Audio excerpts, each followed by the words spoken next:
Improve your English with chapters 16 to 20 of the story Pinocchio by Collodi. If you like these exercises, subscribe now to get more. Visit dominarelingles.com for more activities. Keep in mind the translation is not exact. It has been modified to sound better in Spanish. Let's begin the reading. Empecemos la lectura. Chapter 16. The lovely maiden with azure hair sends for the poor marionette, puts him to bed, and calls 3 doctors to tell her if Pinocchio is dead or alive. If the poor marionette had dangled there much longer, all hope would have been lost. Luckily for him, the lovely maiden with azure hair once again looked out of her window. Filled with pity at the sight of the poor little fellow being knocked helplessly about by the wind, she clapped her hands sharply together 3 times. At the signal, a loud whir of wings in quick flight was heard, and a large falcon came and settled itself on the window ledge. "What do you command, my charming fairy?" asked the falcon, bending his beak in deep reverence, for it must be known that, after all, the lovely maiden with azure hair was none other than a very kind fairy who had lived, for more than 1,000 years, in the vicinity of the forest. "Do you see that marionette hanging from the limb of that giant oak tree?" "I see him."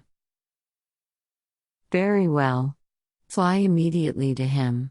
With your strong beak, break the knot which holds him tied, take him down, and lay him softly on the grass at the foot of the oak." The falcon flew away and after 2 minutes returned, saying, "I have done what you have commanded." "How did you find him? Alive or dead?" "At first glance, I thought he was dead. But I found I was wrong, for as soon as I loosened the knot around his neck, he gave a long sigh and mumbled with a faint voice, 'Now I feel better.'" The fairy clapped her hands twice. A magnificent poodle appeared, walking on his hind legs just like a man. He was dressed in court livery. A tricorn trimmed with gold lace was set at a rakish angle over a wig of white curls that dropped down to his waist. He wore a jaunty coat of chocolate-colored velvet, with diamond buttons, and with 2 huge pockets which were always filled with bones, dropped there at dinner by his loving mistress. Breeches of crimson velvet, silk stockings and low, silver-buckled slippers completed his costume. His tail was encased in a blue silk covering, which was to protect it from the rain. "Come, Medoro," said the fairy to him. "Get my best coach ready and set out toward the forest. On reaching the oak tree, you will find a poor, half-dead marionette stretched out on the grass. Lift him up tenderly, place him on the silken cushions of the coach and bring him here to me." The poodle, to show that he understood, wagged his silk-covered tail 2 or 3 times and set off at a quick pace. In a few minutes, a lovely little coach, made of glass, with lining as soft as whipped cream and chocolate pudding, and stuffed with canary feathers, pulled out of the stable. It was drawn by 100 pairs of white mice, and the poodle sat on the coachman's seat and snapped his whip gaily in the air, as if he were a real coachman in a hurry to get to his destination. In a quarter of an hour the coach was back. The fairy, who was waiting at the door of the house, lifted the poor little marionette in her arms, took him to a dainty room with mother-of-pearl walls, put him to bed, and sent immediately for the most famous doctors of the neighborhood to come to her. One after another the doctors came, a crow, an owl, and a talking cricket. "I should like to know, signori," said the fairy, turning to the 3 doctors gathered about Pinocchio's bed, "I should like to know if this poor marionette is dead or alive." At this invitation, the crow stepped out and felt Pinocchio's pulse, his nose, his little toe. Then he solemnly pronounced the following words. To my mind this marionette is dead and gone, but if, by any evil chance, he were not, then that would be a sure sign that he is still alive.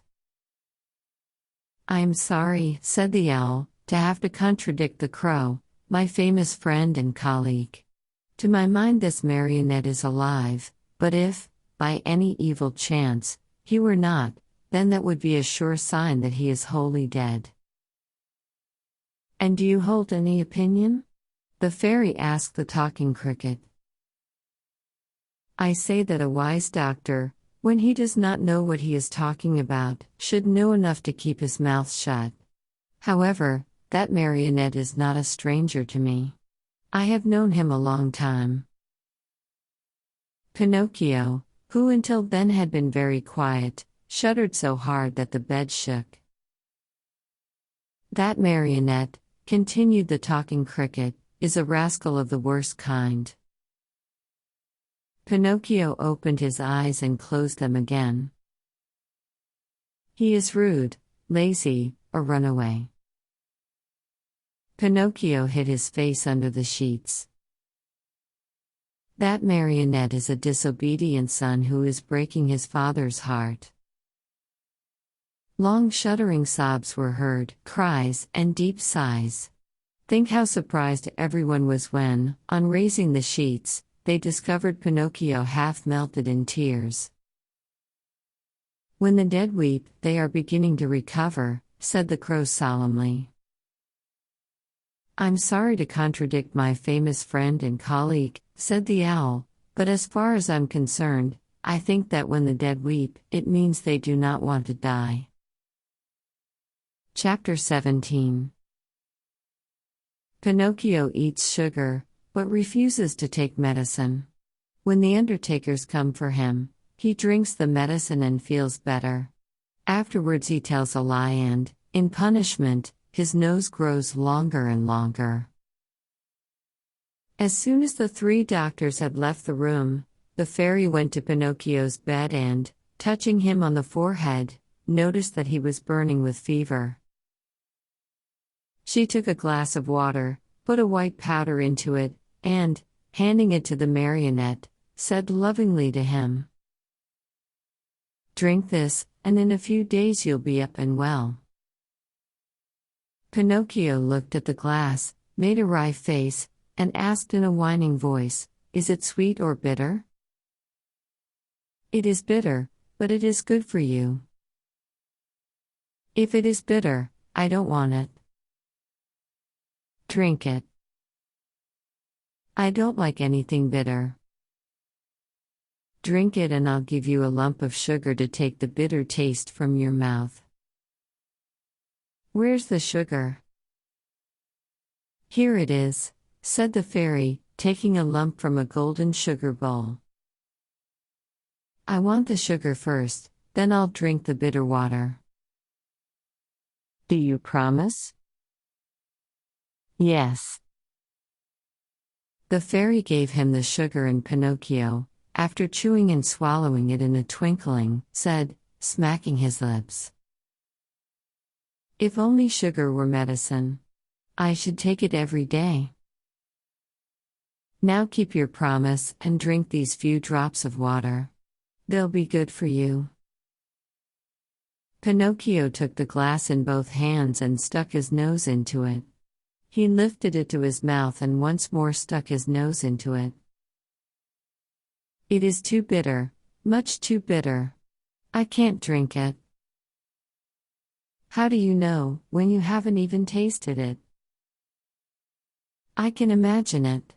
I smell it. I want another lump of sugar, then I'll drink it." The fairy, with all the patience of a good mother, gave him more sugar and again handed him the glass. "I can't drink it like that," the marionette said, making more wry faces. "Why?" "Because that feather pillow on my feet bothers me." The fairy took away the pillow. "It's no use. I can't drink it even now." What's the matter now? I don't like the way that door looks. It's half open. The fairy closed the door.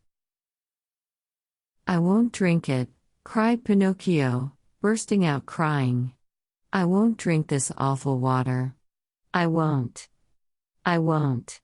No, no, no, no. My boy, you'll be sorry. I don't care. You are very sick. I don't care. In a few hours the fever will take you far away to another world. I don't care. Aren't you afraid of death? Not a bit.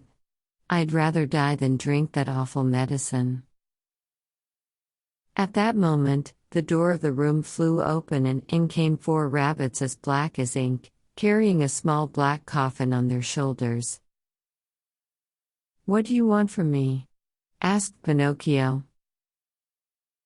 We have come for you, said the largest rabbit. For me? But I'm not dead yet. No, not dead yet, but you will be in a few moments since you have refused to take the medicine which would have made you well.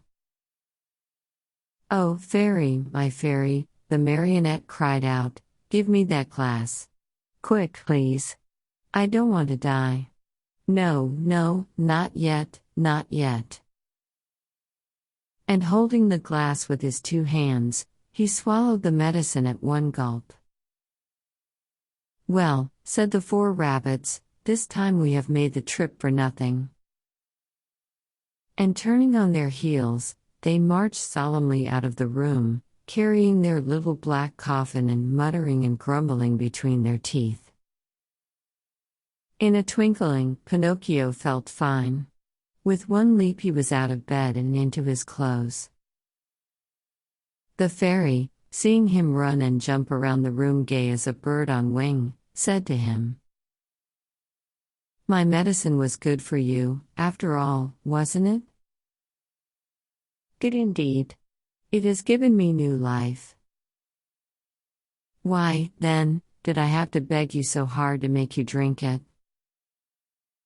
I'm a boy, you see, and all boys hate medicine more than they do sickness. What a shame. Boys ought to know, after all, that medicine, taken in time, can save them from much pain and even from death. Next time I won't have to be begged so hard. I'll remember those black rabbits with the black coffin on their shoulders and I'll take the glass and poof. Down it will go. Come here now and tell me how it came about that you found yourself in the hands of the assassins. It happened that Fire Eater gave me 5 gold pieces to give to my father, but on the way, I met a fox and a cat, who asked me, Do you want the 5 pieces to become 2,000? And I said, yes. And they said, Come with us to the Field of Wonders. And I said, Let's go. Then they said, Let us stop at the Inn of the Red Lobster for dinner and after midnight we'll set out again. We ate and went to sleep. When I awoke they were gone and I started out in the darkness all alone.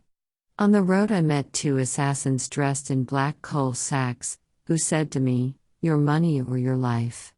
And I said, I haven't any money, for, you see, I had put the money under my tongue. One of them tried to put his hand in my mouth and I bit it off and spat it out, but it wasn't a hand, it was a cat's paw. And they ran after me and I ran, till at last they caught me and tied my neck with a rope and hanged me to a tree, saying, Tomorrow we'll come back for you and you'll be dead and your mouth will be open, and then we'll take the gold pieces that you have hidden under your tongue.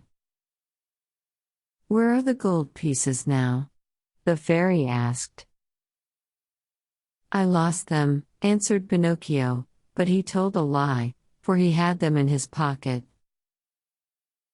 As he spoke, his nose, long though it was, became at least 2 inches longer. And where did you lose them? In the wood nearby. At this second lie, his nose grew a few more inches. "If you lost them in the nearby wood," said the fairy, "we'll look for them and find them, for everything that is lost there is always found." "Ah, now I remember," replied the marionette, becoming more and more confused.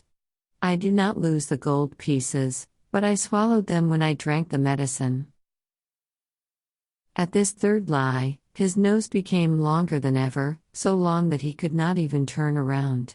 If he turned to the right, he knocked it against the bed or into the window panes. If he turned to the left, he struck the walls or the door. If he raised it a bit, he almost put the fairy's eyes out. The fairy sat looking at him and laughing. "Why do you laugh?" the marionette asked her, worried now at the sight of his growing nose. "I am laughing at your lies." "How do you know I am lying?"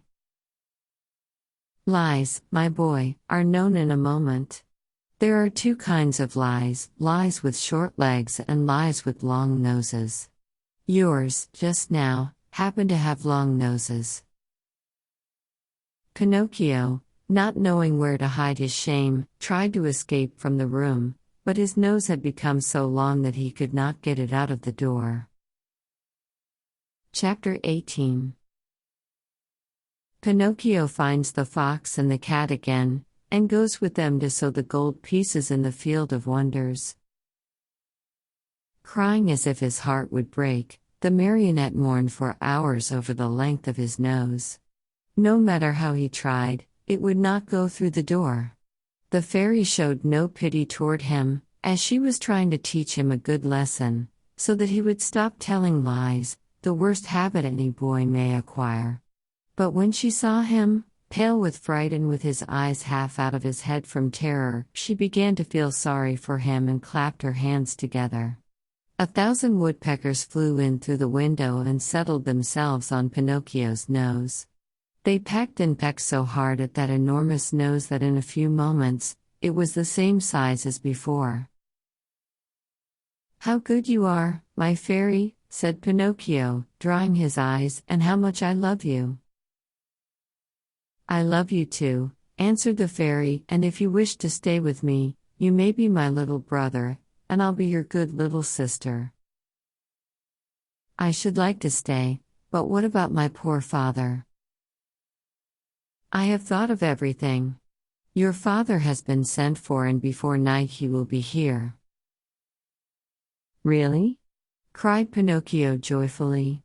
"Then, my good fairy, if you are willing, I should like to go to meet him. I cannot wait to kiss that dear old man, who has suffered so much for my sake." "Surely, go ahead, but be careful not to lose your way. Take the wood path and you'll surely meet him." Pinocchio set out, and as soon as he found himself in the wood, he ran like a hare. When he reached the giant oak tree he stopped, for he thought he heard a rustle in the brush. He was right. There stood the fox and the cat, the two traveling companions with whom he had eaten at the Inn of the Red Lobster.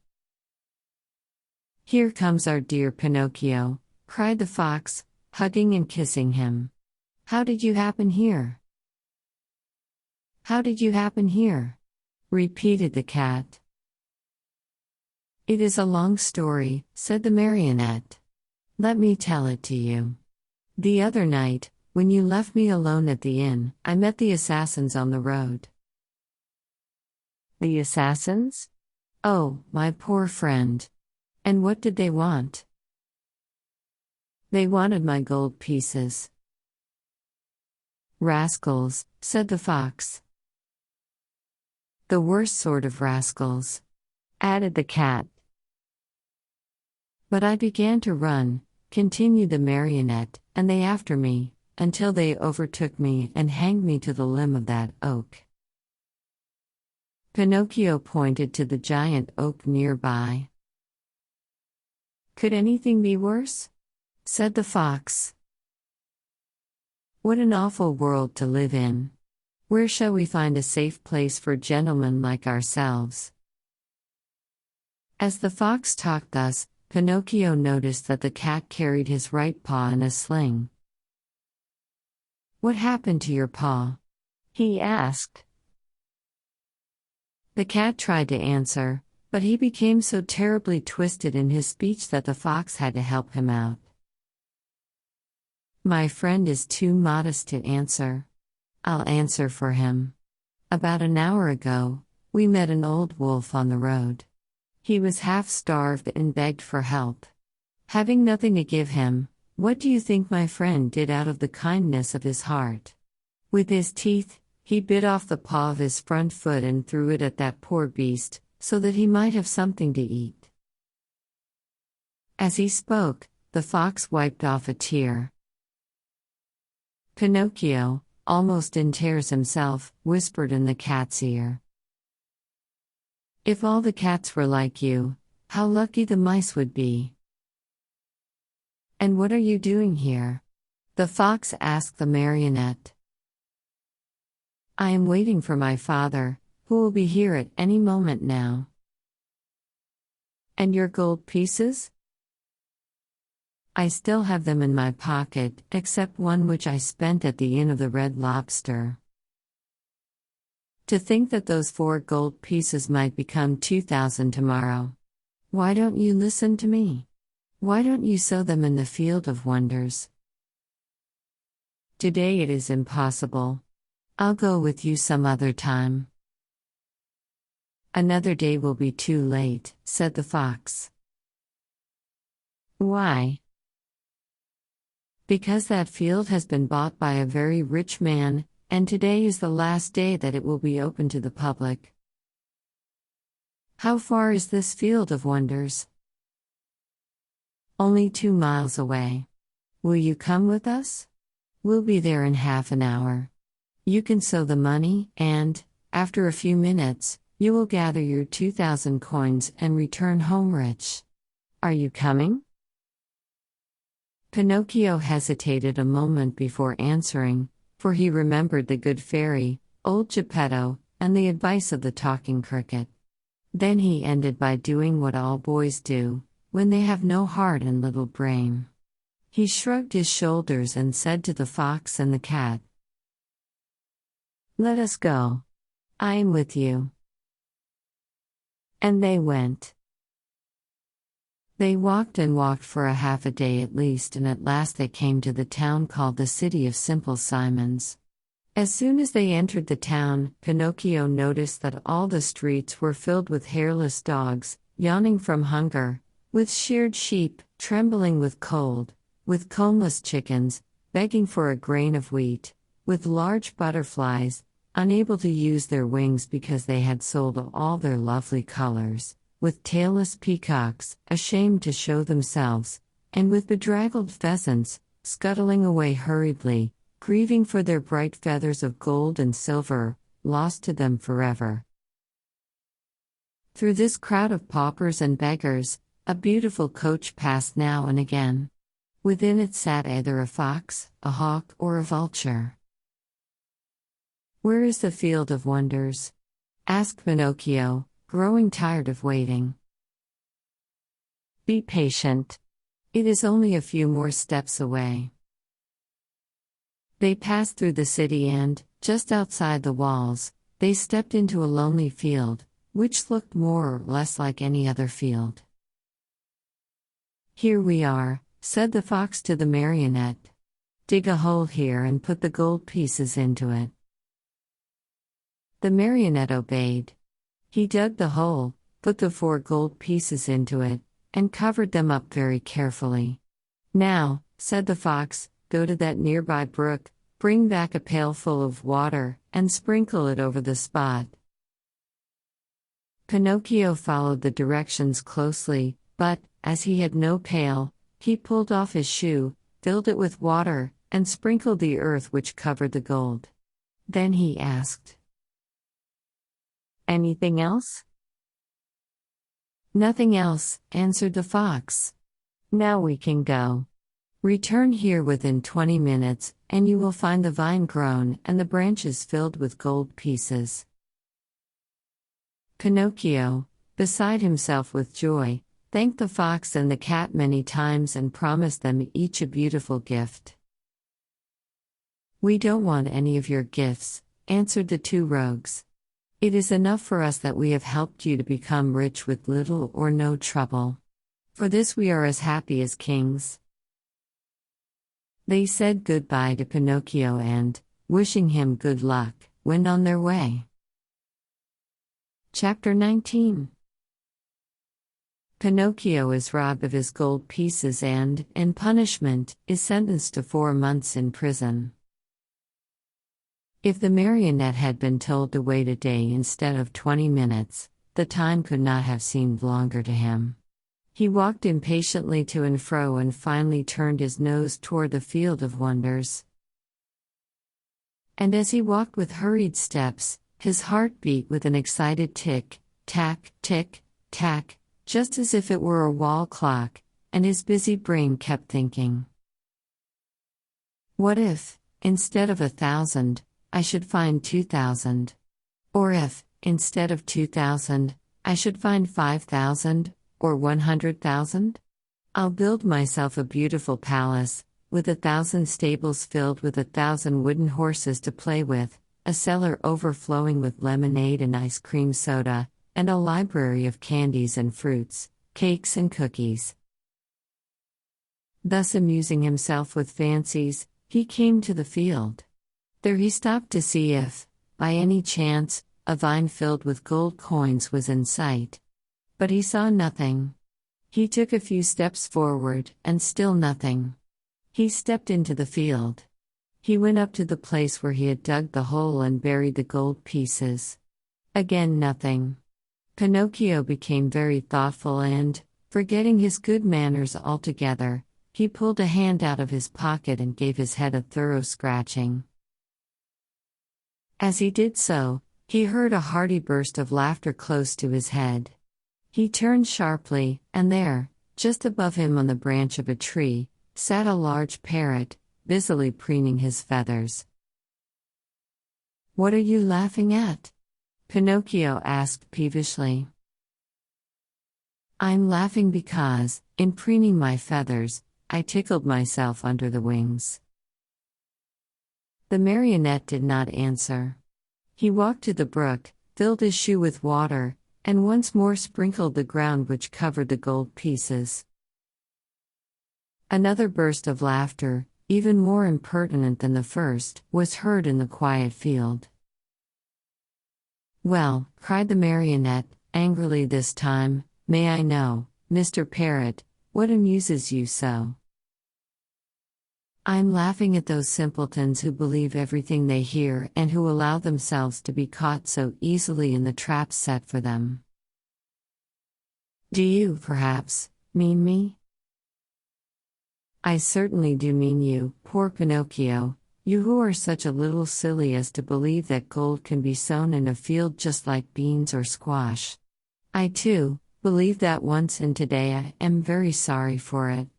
Today, but too late, I have reached the conclusion that, in order to come by money honestly, one must work and know how to earn it with hand or brain."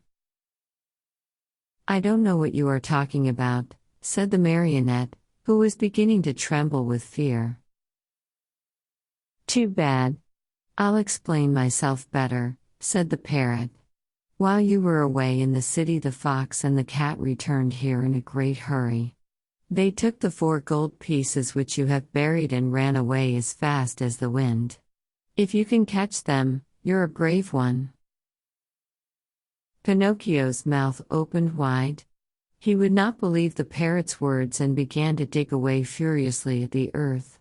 He dug and he dug till the hole was as big as himself, but no money was there. Every penny was gone. In desperation, he ran to the city and went straight to the courthouse to report the robbery to the magistrate. The judge was a monkey, a large gorilla venerable with age. A flowing white beard covered his chest and he wore gold-rimmed spectacles from which the glasses had dropped out. The reason for wearing these, he said, was that his eyes had been weakened by the work of many years. Pinocchio, standing before him, told his pitiful tale, word by word. He gave the names and the descriptions of the robbers and begged for justice. The judge listened to him with great patience. A kind look shone in his eyes. He became very much interested in the story. He felt moved. He almost wept. When the marionette had no more to say, the judge put out his hand and rang a bell. At the sound, 2 large mastiffs appeared, dressed in carabineers' uniforms. Then the magistrate, pointing to Pinocchio, said in a very solemn voice, "This poor simpleton has been robbed of 4 gold pieces. Take him, therefore, and throw him into prison." The marionette, on hearing this sentence passed upon him, was thoroughly stunned. He tried to protest, but the 2 officers clapped their paws on his mouth and hustled him away to jail. There he had to remain for 4 long, weary months. And if it had not been for a very lucky chance, he probably would have had to stay there longer. For, my dear children, you must know that it happened just then that the young emperor who ruled over the city of Simple Simons had gained a great victory over his enemy, and in celebration thereof, he had ordered illuminations, fireworks, shows of all kinds, and, best of all, the opening of all prison doors. "If the others go, I go too," said Pinocchio to the jailer. "Not you," answered the jailer. "You are one of those." "I beg your pardon," interrupted Pinocchio, "I too am a thief." "In that case you also are free," said the jailer. Taking off his cap, he bowed low and opened the door of the prison, and Pinocchio ran out and away, with never a look backward. Chapter 20. Freed from prison, Pinocchio sets out to return to the fairy, but on the way he meets a serpent and later is caught in a trap. Fancy the happiness of Pinocchio on finding himself free. Without saying yes or no, he fled from the city and set out on the road that was to take him back to the house of the lovely fairy. It had rained for many days, and the road was so muddy that, at times, Pinocchio sank down almost to his knees. But he kept on bravely. Tormented by the wish to see his father and his fairy sister with azure hair, he raced like a greyhound. As he ran, he was splashed with mud even up to his cap. "How unhappy I have been," he said to himself. "And yet I deserve everything, for I am certainly very stubborn and stupid. I will always have my own way. I won't listen to those who love me and who have more brains than I, but from now on, I'll be different and I'll try to become a most obedient boy. I have found out, beyond any doubt whatever, that disobedient boys are certainly far from happy, and that, in the long run, they always lose out. I wonder if Father is waiting for me. Will I find him at the fairy's house? It is so long, poor man, since I have seen him, and I do so want his love and his kisses. And will the fairy ever forgive me for all I have done? She who has been so good to me and to whom I owe my life. Can there be a worse or more heartless boy than I am anywhere?" As he spoke, he stopped suddenly, frozen with terror. What was the matter?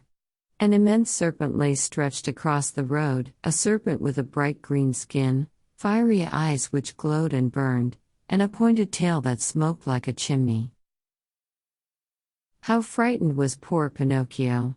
He ran back wildly for half a mile, and at last settled himself atop a heap of stones to wait for the serpent to go on his way and leave the road clear for him. He waited an hour, 2 hours, 3 hours, but the serpent was always there, and even from afar one could see the flash of his red eyes and the column of smoke which rose from his long, pointed tail. Pinocchio, trying to feel very brave, walked straight up to him and said in a sweet, soothing voice, "I beg your pardon, Mr. Serpent, would you be so kind as to step aside to let me pass?" He might as well have talked to a wall. The serpent never moved. Once more, in the same sweet voice, he spoke. "You must know, Mr. Serpent, that I am going home where my father is waiting for me. It is so long since I have seen him. Would you mind very much if I passed?"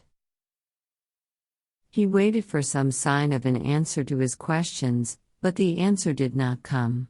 On the contrary, the green serpent, who had seemed, until then, wide awake and full of life, became suddenly very quiet and still.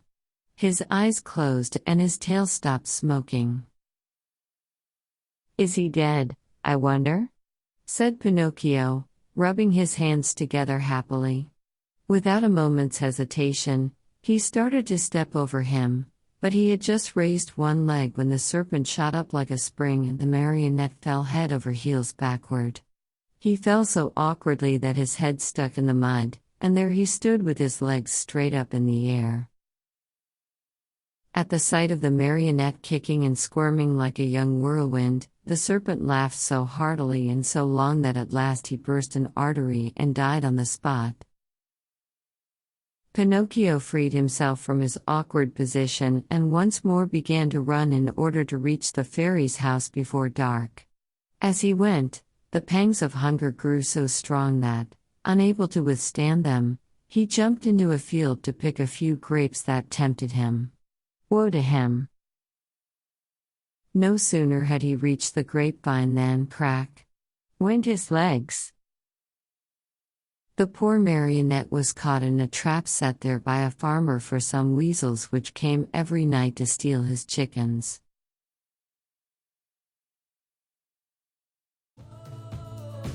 ¿Te han gustado los ejercicios? Dale a like y suscríbete para no perderte los siguientes videos. También dinos en los comentarios qué tipos de ejercicios quieres ver. Visita dominarelinglés.com para muchas más lecciones, ejercicios y juegos para aprender inglés.